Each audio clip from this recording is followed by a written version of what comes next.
I remember, well, so I would have been there like in 74 or 75 or something like that.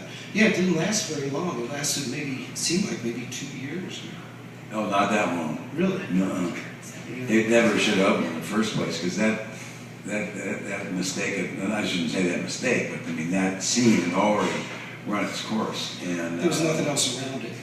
Right, there was nothing else around it, and he was paying a fortune for group shoot. There's no way, even though it's pretty good size, there's no way he'd come out on it with the prices people used to pay. Bo Diddley for, what was it? I mean, not Bo Diddley, B.B. King for $7. Santana was $5 with headlights. Jerry Abrams, the biggest light show in the country that toured. Graham's was maybe bigger at the Fillmore. Anyway, we're getting a little carried away here on a sense of place. I guess you could argue about the dome representing a sense of place, because nothing anywhere like anything like it existed there before, and it definitely became the focal point. It definitely played a part in Calhoun Street being a certain kind of neighborhood, a certain distinction as a neighborhood, with all the head shops and clothing shops and so forth that were specific to that era, and they all kind of came about the same time, left about the same time. That was also that transient situation. You know, people in the neighborhood were moving farther out, and because of that, and because it's part of the university campus, it became a very transient scene. It's actually still, you know, Calhoun Street now has been completely redefined by the new construction that's been going and is going on there now. You talk about the teen center. What about the teen center? About the music in that. Well,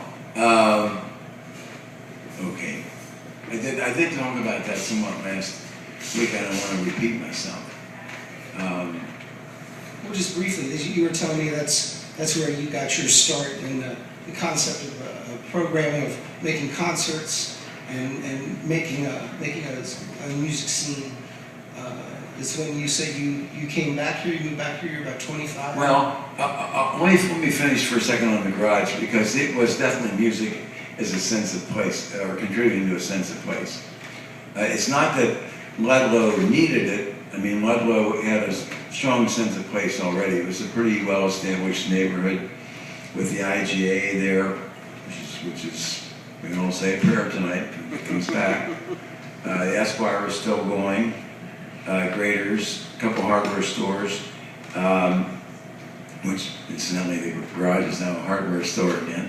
It's kind of a little bit of poetry to that, because when I moved into the garage, there were 2 hardware stores, and then there were none. And now the Ludlow garage, as we knew it, does not exist, but it is now hosting a new hardware store. It's kind of cool. There's a flower shop. Actually, there were 2 of them. Skyline. CBS, two almost everything there. It was a good neighborhood. It's one reason why I picked it. But I had this idea about the garage as a sense of place as a kind of a community center, which is what the teen center was seen as. I'll go back to the teen center for a minute. When I was 15 years old, kids were not. I was in '57. Kids were not hanging around school as much anymore. It wasn't as interesting, or maybe you had opportunities to move around more. But you weren't going home as much because both parents were working, so there was nobody at home to go home to. So you were hanging around, on the corner, in front of the corner store. That bugged the merchants in Hyde Park Square. They didn't want kids who weren't spending any money and blocking their doorway to be hanging around. So I said, I was 15, I said, I had joined the Hyde Park Business Association because I just thought it was kind of interesting. And I don't know what that says about me, but so I said, well, let's do a teen center. If we're getting in your way, let's do a teen center. And there's this funky old church a couple of doors away on Erie Avenue next to the library that's vacant. Why don't we just use that? And, well, the committee analyzed it, it was too expensive, so it didn't happen. 10 years later, I'm working as a commercial fisherman in Gloucester, or Point Judith, Rhode Island, and I got this letter saying we, the parents and teens of Redeemer Youth Group, when I started a teen center, had nothing to do with 10 years ago. Totally independent. But they bought that building, it was still vacant. Somebody said, thought you might be interested in being the director, which I think was my mother who wanted me back home.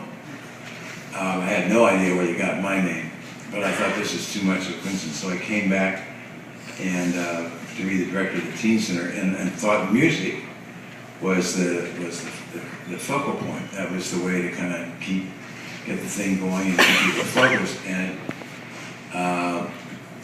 we opened with Vanilla Fudge, who were pretty hot that time in '67, just to kind of get some publicity. And then it became a local scene for music. So Island of Sabres, Sacred Mushroom, East Orange Express, Balderdash, the Falcons weren't around yet. And this incredible Serty Grebus, and what was Luther Lindenschmidt, what was it? What was the name of that band, that crazy band with a dead dog on a stick? Street Theater? Bitter Blood Street Bitter Theater. Blood Street Theater. Yeah.